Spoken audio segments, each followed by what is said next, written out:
Երեխայի իրավունքների պաշտպանությունը հասարակության կարևորագույն պարտականություններից մեկն է։ Անկախ այն հանգամանքից, թե ինչպիսի հարաբերություններ ունեն ծնողները միմյանց հետ, յուրաքանչյուր երեխա իրավունք ունի պահպանել կապը եւ մոր եւ հոր հետ, ստանալ նրանց հոգատարությունն ու չհայտնվել մեծահասակների հակամարտությունների կիզակետում։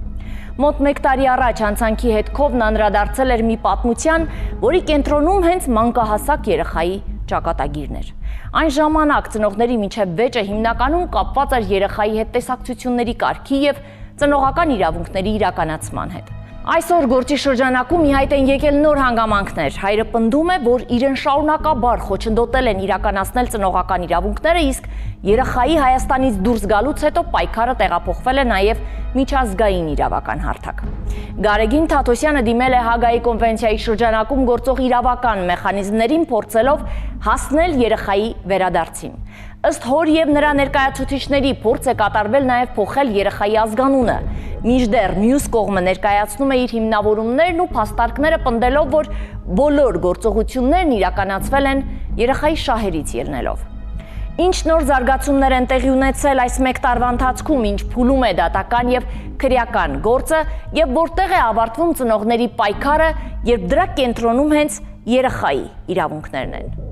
Խնամք իրականացնող ծնողի կողմից մյուս ծնողի իրավունքների ենթադրյալ չարաշահման վերաբերյալ գործը շարունակում է զարգանալ իրավական հարթակներում։ 1 տարի առաջ մեր եթերում ներկայացրել էինք այս գործը, որտեղ քննարկվում էր ծնողների միջև երեխայի տեսակցության իրավունքի շուրջ ծագած վեճը եւ կողմերի փոխադարձ մեղադրանքները։ Նախորդ հաղորդման ընթացքում ներկայացրել էինք ինչպես Գարեգին Թաթոսյանի դիրքորոշումները կապված երեխայի հետ տեսակցությունների սահմանափակման եւ ենթադրյալ խոչընդոտների հետ, այնպես էլ մյուս կողմի Մերի Գալստյանի ներկայացրած բացատրություններն ու փաստաբանական մեկնաբանությունները կապված դատարանի որոշումների, երեխայի տեղափոխման եւ աշխատանքային պայմանների հետ։ Այդ ժամանակ արդեն ընդգծվել էր, որ գործը գտնվում է դատական քննության եւ իրավական գնահատման փուլում, իսկ կողմերի միջև առկա խորացված տարաձայնությունը թե երեխայի խնամքի, թե տեսակցության իրավունքի իրականացման շուրջ էր։ Հնչել էին նաեւ տարբեր իրավական գնահատականներ կապված կողմերի գործողությունների իրավաչափության եւ հնարավոր խախտումների վերաբերյալ։ Որոշեցի երեխային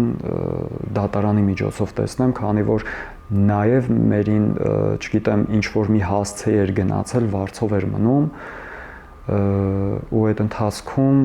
ոչ տեղեկացնում էր ինձ կամ որ ասում էի ուղեկցեմ, չէր ուզում, որովհետև հասկանում էի, որ չի ուզում իմանալ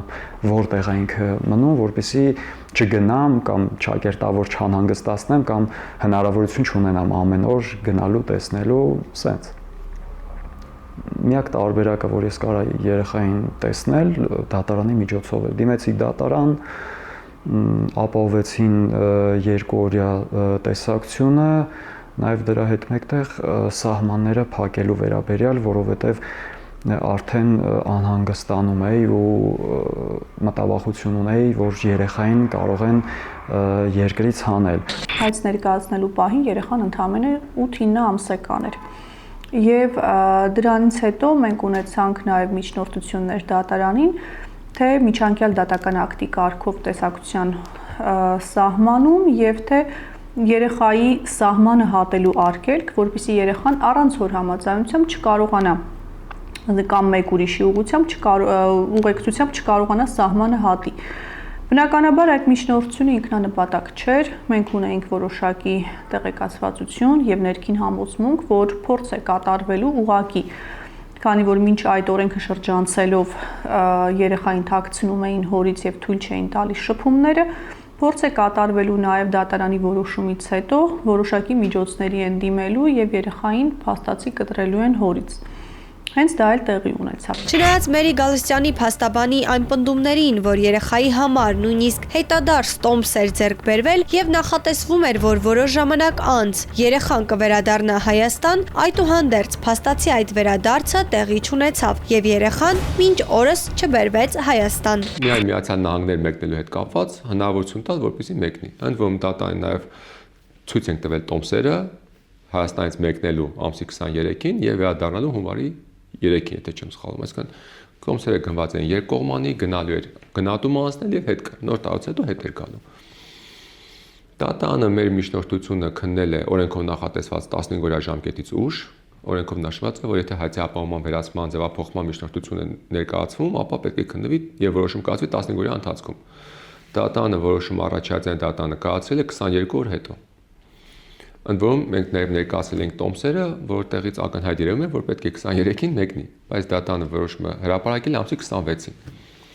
Ստիպված հետաձգել են գնահատումը ինչ որ կերպ խնդրելով, հասկացնելով, որ այստեղ կա դատական process, երեխայի նկատմամբ կա արգելանք, մայրը չի կարող առանց երեխայի մեկնել Հայաստանից, քանի որ երեխան կրծքով է կերակրվում։ Ընդ որում մենք ունենք բժշկական նաև ցուցում, որ երեխան ցանկալի է շարունակի կրծքով կերակրվել, այսինքն բոլոր ապացույցները կային, որ մայրը առանց երեխայի չի կարող գնալ, բայց փաստացի դատարանը եւ հոր կողմից ներկայացված հայցի ապահովումը արգելում էին երեխայի ազատ տեղաշարժը, ընդ որում արգելում էին երեխային նաև մոր հետ ազատ տեղաշարժվել, բայց մայրը չէր կարող առանց երեխայի գնալ։ Դիմեցինք ստիպված վերաքննիչ դատարան, բարեբախտաբար վերաքննիչ դատարանը գտավ, որ մենք ճիշտ ենք եւ այնտեղ իրավական նրբությունների մեջ չեմ ուզում խորանալ, հա, այնտեղ հակընդդեմ ապահովում կիրառեց, որի արդյունքում հայցի ապահովումը վերացավ։ Եվ բոլորը գիտեն, որ նպատակը հայցի ապահովման վերացման մեկնելու մասով մեկն է, որ իմ վստահորդը մեկնի Միացյալ Նահանգներ, կարողանա անցնի գնահատում, որ շարունակի աշխատել։ Տեսեք, դեկտեմբերին եթե ինքը մեկներ գնահատման, այն ժամանակ, երբ որ մենք հայցադիմումը հայցի ապահովման միջոցի վերացման միջնորդություն ներկայացրել էինք, մեկնել էր մինչև դեկտեմբերի վերջ գնահատումը անցներ եւ հունվարի սկիզբ վերադառնար Հայաստան։ Տոմսերը այդպես էլ գնված էին դեկտեմբերի 23-ից մինչև հունվարի 3-ը կամ 10-ը։ Գնալու էր հետ կար, բայց քանի որ հետաձգվեց, այսինքն մինչև ինքը տարվա վերջ չկարողացավ գնահատմանը մասնակցել, ինքը խնդրեց, որպեսզի հետաձգեն իր գնահատման ժամկետը։ Եւ այդ ժամկետը հետաձգվեց այս տարի, բայց դեռևս ես նամակել ձեզ կտամ, դուք կտեսնեք, ժամկետ նշանակված չի եղել առնվազն փետրվարի 18-ի դրությամբ, բայց երբ որ նշանակվի ինքը ինձ անպայման տեղեկացնել է, դեռ չգիտեմ երբ է նշանակված։ Փետրվարին արդեն մենք կարողացանք վերաքննիչ դատանի շնորհիվ հնարավորություն ստանալ, որ վստահորդս մեկնի Միացյալ Նահանգներ, ընդ որում որոշումը եղել է վերաքննիչ դատանի, եթե չեմ սխալվում, հիմա օրը կարող խառնել ամսի 10-ին էր, թե ամսի 6-ին փետրվարի, վստահորդս մեկնել է ամսի 12-ին, այսինքն անմիջապես չի մեկնել, մինչև տոմսեր են արել, հայցի ապահովումը վերացվել է, համապատասխան գործողություններ արել են եւ այլն։ Պարզա արգելանքը վերացել էր, մարդիկ տոմսերը գնեցին եւ երեխայի հետ մեկնեց Միացյալ Նահանգներ։ Որևէ մայր հետ կգար Հայաստան այսքանից հետո թե ոչ, ես չգիտեմ։ Բայց եթե հետ չգա, ես լրիվ կարդարացնեմ այդ քայլը։ Այսօր արդեն գործը ստացել է նոր զարգացումներ։ Ըստ Գարեգին Թաթոսյանի եւ նրա փաստաբանի փոխանցած տեղեկությունների, շարունակվել են սահմանափակումները երեխային տեսակցելու իրավունքի իրացման հարցում, իսկ իրավիճակը ըստ նրանց ավելի է բարդացել, մինչև այն աստիճան, որ բարձրացվել է նաեւ երեխայի անզգանվան փոփոխության փորձի հարցը։ 24 թվականի դեկտեմբերից հետո ներկայացվեցին միջնորդություններ, որը որ բավարարվեց 2025 թվականի հունվար-փետրվար ամիսներին եւ ընդհանրապես այն պատրվակով, որ մայրը ունի աշխատանքային որոշակի պարտականություններ Ամերիկայի Միացյալ Նահանգներում, որ խիստ կասկածի տեղիք էր տալիս սկսած կնքված աշխատանքային պայմանագրից, այն գործատուից չագերտավորում հետ կնքել էր աշխատանքային պայմանագիրը, այսինքն հորինված ստեղծված ապացույցներ էին, որպիսի երկրից դուրս հանեն երեխային եւ ընդհանրապես 10 օր էր խնդրել ըստ միջնորդության, որ երեխայի հետ գնա, քանի որ երեխան մանկահասակ էր, առանց մոր հնարավոր չէր մնա, թեև հայրը պատրաստական էր 10 օր խնամել երեխային, բայց ամեն դեպքում դատարանը, վերաքննիչ դատարանը ցավոք սրտի բավարարեց միջնորդությունը, որի արդյունքում թեև երեխան պետք է 10 օրով, այսինքն Հայաստանի Հանրապետությունը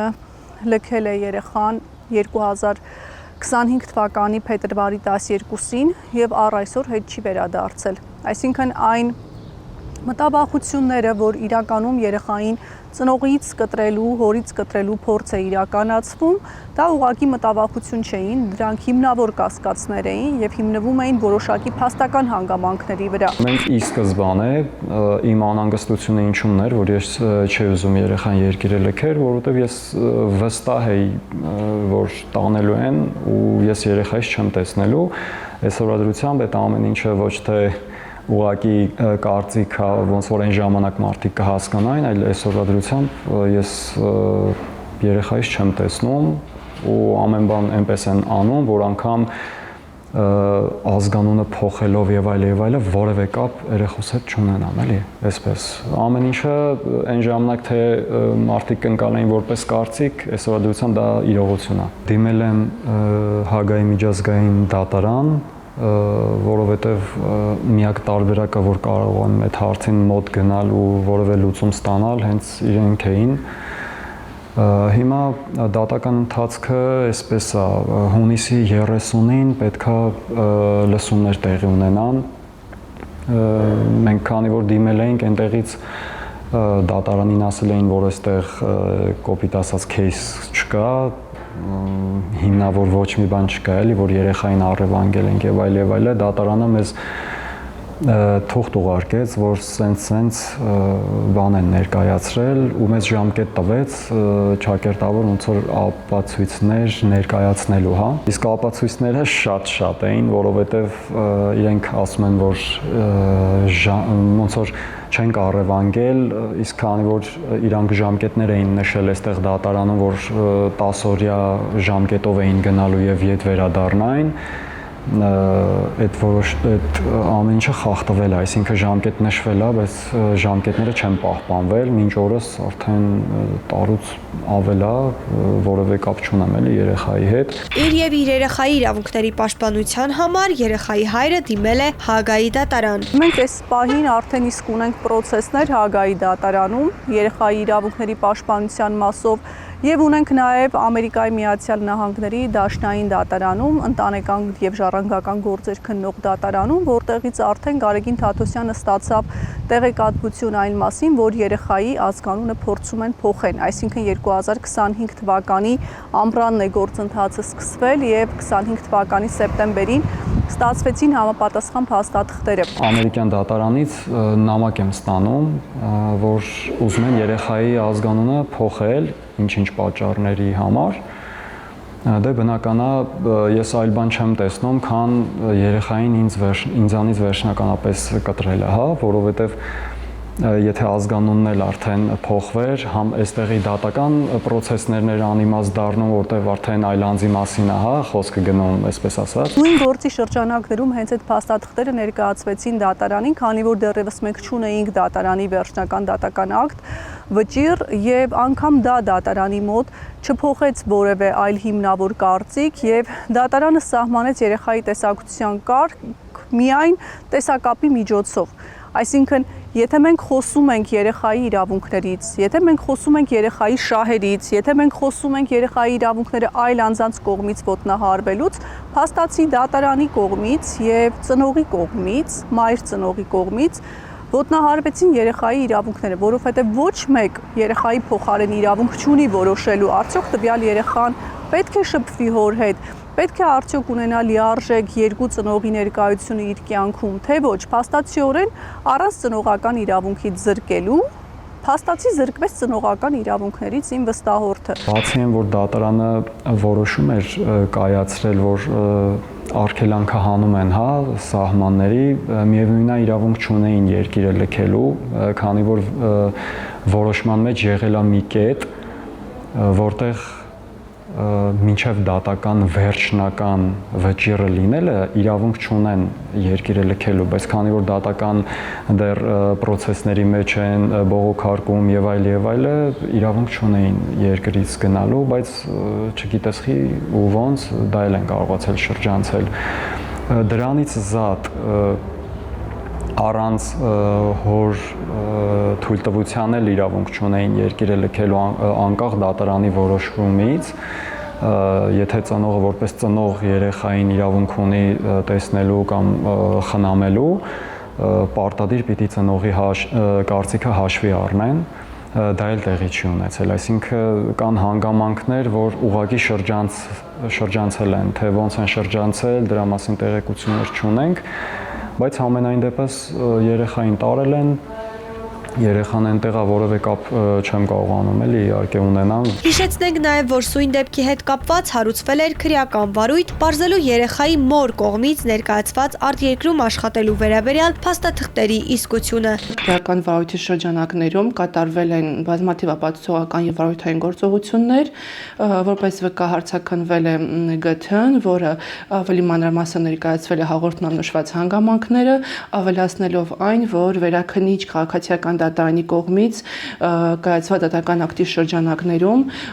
վերացել է առաջին հատյան դատարանի կողմից կայացված դատական ակտը, որով արգելվում էր ՄԳ-ին կամ ցանկացած այլ անձի երեխային դուրս հանել Հայաստանի Հանրապետության սահմաններից։ Եվ սույն թվականի փետրվարի 12-ին վերջինս երեխան Հայաստանի Հանրապետության սահմանները լքել է։ Իրավական օգնություն է ուղարկվել Ամերիկայի Միացյալ Նահանգների իրավասու մարմիններին, վարույթի համար նշանակություն ունեցող հանգամանքները բարձրելու նպատակով։ Նաև տրվել են օպերատիվ հետախուզական միջոցառումներ, դեպքի հանգամանքները, վարույթի վերաբերյալ տեղեկություններ տիրապետող անձանց շրջանակը եւ բարձրաբանման ենթակա որոշակի հանգամանքներ բարձրելու նպատակով։ Միջոցառումները ձեռնարկում նաև ներկայացված փաստաթղթերի բնօրինակները հայտնաբերելու, առգրավելու ուղղությամբ արդեն ըստ այդ փաստաթղթերի հիման վրա էլ համապատասխան փորձաքննություններ նշանակելու համար։ Այս պահին սույն վարույթով դեռևս որևէ տեղաշարժ տեսանելի չէ։ Փաստաբանի դիտարկմամբ այս պահին դատարանը քննում է անվավեր ապացույցի ողջամտությունը։ Վերջին գործողությունը, որ իրականացվել է, դա հանձնարարություններ են ուղարկվել Ամերիկայի Միացյալ Նահանգներ եւ իմ տեղեկություններով դեռևս հստակ ամբողջական պատասխանները չկան եւ կցանկանամ անպայման ուշադրության արժանացնել այն հանգամանքը, որ երբ որ մենք մատնանշում ենք կեղծված ապացույցներով դատարանին միջնորդություն ներկայացնելը եւ հետագայում վերաքննիչ բողոք ներկայացնելը, վերաքննիչ դատարանը փաստեց, որ մենք չենք քննում արդյոք ապացույցը վավեր է թե անվավեր, մենք քննում ենք ողջամիտ է թե ոչ, այսինքն պարադոքս է ստացվում, եթե դա անվավեր ապացույց է, անվավեր պայմանագիր է, ինչպես կարող է այն լինել ողջամիտ եւ ինչպես կարելի է երեխային վերաբերվող շատ զգայուն հարցը քննվել այդ պրիզմայով ողջամտության շրջանակներում, երբ որ պայմանագիր գոյություն չունի, գործատու գոյություն չունի եւ հիմնավորում են, որ գնում են համապատասխան աշխատանքային պարտականություններ կատարելու։ Դա նույնպես հետագայում բնականաբար քննության կենթարկվի, մենք սպասում ենք այս պահին նաեւ Հագայի դատարանի որոշմանը եւ ԱՄՆ համապատասխան դատարանի որոշումներին, որպեսզի ամբողջական փաթեթով ներկայացվի, որովհետեւ այս պահին դրա պատասխանատուն կոնկրետ Հայաստանի Հանրապետությունն է։ Հայաստանի Հանրապետության ազգային անվտանգության ծառայությանը կատարել ենք հարցումներ երեխայի հոր միջոցով, ում ուղեկցությամբ է երեխան դուրս եկել, նշում են, որ այդ անձի անձնական իրավունքն է եւ չենք կարող անձնական տվյալների պաշտպանությունից ելնելով չենք կարող տվյալներ, այսինքն քաղաքացին տեղյակ չի իր երեխային ով է հանել Հայաստանի Հանրապետությունից եւ ազգային անվտանգության ծառայության սահմանապահ զորքերը փաստորեն չեն տրամադրում այդ ինֆորմացիան երեխայի հորը, նշելով, որ դա այդ անձի ազատ տեղաշարժման եւ նաեւ անձնական իրավունքն է։ Դատարանները, այդ թվում նաեւ ոչ միայն դատարանները, այլև խնամակալության մարմինները ողջամտության սահմաններում չգործեցին, թույլ տվեցին սխալներ, բաց թողումներ, ուղղակի աչք փակեցին ակնհայտ հանգամանքների վրա, որն էլ առաջացրեց նման ծանր հետևանք։ Իսկ այդ տարիքի երեխայի համար փաստացի տարի 3-4 ամիս, այսինքն իր ապրած կյանքից ավելին հորը չտեսնելը դա նշանակում է, որ առհասարակ թե հուզական, թե ցանկացած կապի խզում ծնողի հետ, որը որ որևէ ձևով չի կարող մեկնաբանվել հոգուտ երեխայի լավագույն շահի։ Ես մեր պրոցեսների ընթացքում մշտապես խոսել եմ դրա մասին։ Ցանկացած երկրում, որտեղ երեխային կարելի է ապահովել լավ կերակուրով, որտեղ կարելի է ապահովել լավ ապագայով, լավ կրթությամբ, միևնույն է երեխայի կյանքում ծնողի բացակայությունը, այդ բացը միևնույն է մնալու է եւ թույլ տվեք երեխան գիտակից կյանքում որոշի, թե որտեղ կարող է ապրել եւ արդյոք ծնողի հետ պետք է կապ ունենա, թե ոչ։ Նամանավանդ, եթե մեր գործի շրջանակներում չկա որևիցե հանգամանք, որը որ կցուցեր այն մասին, որ հայր ծնողը կարող է որևէ վարքագծով վնասել երեխայի շահերին։ Խնամակալության մարմինների դերը եւս շատ կարեւոր է ինչպես երեխաների իրավունքների պաշտպանության, այնպես էլ դատարաններում իրենց դիրքորոշումն արտահայտելու ժամանակ։ Ցավոք, գործնականում խնամակալության մարմինները ասես խուսափում են կոշտ գնահատականներ տալուց, հատկապես այն դեպքերում, երբ դրա անհրաժեշտությունը իրավաբանների գնահատմամբ խիստ կարեւոր է։ Եթե ավելի պարզ, ավելի մատչելի ներկայացնեմ, խնամակալության մարմինների գլխավոր եւ միակ գործառույթը դա երեխայի շահով պայմանավորված միջամտությունն է ամեն մի ընտանիքին, ով ունի համապատասխան կարիք, այսինքն որտեղ երեխան կարիք ունի, որպեսզի պետությունը իդեմս խնամակալության մարմնի միջամտի։ Խնամակալության մարմինը միջնորդ է համարվում նաև դատարանի եւ այլ ընտանիքի միջև, որովհետեւ եթե փաստաբանները անձամբ չեն կարող եւ որոշակի հարցումներ չեն կարող անել, օրենքը չի տվել այդ լիազորությունը, այդ խորհրդատվական կարծիքի լիազորությունը թե ներպետական օրենսդրությամբ, թե մարդու իրավունքների եվրոպական դատարանի նախադեպային որոշումներով տալիս է խնամակալության մարմինը եւ պետությունը օժտել է այդ լիազորություններով։ Ինչ ենք տեսնում մենք թղթից զատ, իրավական ակտից զատ գործնականում խնամակալության մարմինը որևիցե գործով չի զբաղվում իր բուն պարտականություններով, այսինքն անգամ այնտեղ, որտեղ խնդիր է տեսնում այդ ընտանիքում երեխայի շահի պաշտպանության, ամեն դեպքում խուսափում է դրանով խիստ կարծիք արտահայտել եւ խուսափում է ուղղակիորեն կատարել իր պարտականությունները։ Կարծում եմ վաղուց, քանի որ մենք ցավոք սրտի ունենում ենք նաև անդառնալի կորուստներ եւ հետևանքներ երեխաների շրջաններում, դա կլինի թրաֆիկինգի հետ կապված անչափահասների, դա կլինի ի վերջո մենք տեսանք սպանությունների, մանկասպանությունների հետ կապված, կարծում եմ, որ վաղուց հասել է ժամանակը խնամակալության մարմինների պատասխանատվություն սահմանելու հետ կապված, որովհետեւ նրանց անփութության արդյունքն է, որ յուրաքանչյուր ընտանիք եւ յուրաքանչյուր երեխայի կյանքում ով ունենում է նման ողբերգություն, ի վերջո պետք է պատասխան տան հենց տվյալ լիազորությունով օժտված մարմինները։ Երեխայի հայրը Գարեգին Թաթոսյանը չի կորցնում հույսը, վստահ է, Հագայի դատարանը կկայացնի որոշում, որը կարող է փոխել ոչ միայն դատավարական գործի ընթացքը, այլև իր եւ իր երեխայի ճակատագիրը։ Հագայից ակնկալիքներս նա է, որ քանի որ շատ անօրինական գործողություններ ա եղել թե այստեղ լինելու ժամանակ, թե հիմա այնտեղ, վստահ եմ, որ հաշվի առնելով այդ ամեն իրողությունները արդարացի որոշում կկայացնեն ու երեխային կվերադարձնեն Հայաստան, թե խնամակալությունը ինձ հանձնելով, թե իր մայրիկի հետ վերադառնալով, կարևորը ես երեխայիս տեսնեմ, երեխուս խնամքին ու չգիտեմ դասիրակությանը մասնակից լինեմ։ Թե ինչ հանգուցալուծում կստանա այս երկարատև եւ զգայուն իրավական վեճը, ցույց կտան առաջիկա դատական գործընթացներն ու միջազգային ատյանների որոշումները։ Մինչ այդ կողմերը շարունակում են պնդել իրենց դիրքորոշումը, իսկ ամենակարևոր հարցը շարունակում է մնալ նույնը՝ երեխայի լավագույն շահի ապահովումը եւ նրա իրավունքների լիարժեք պաշտպանությունը։ Մենք շարունակում ենք հետևել գործի զարգացմանը եւ ներկայացնելու ենք նոր մանրամասներ մեր հետագա թողարկումներում։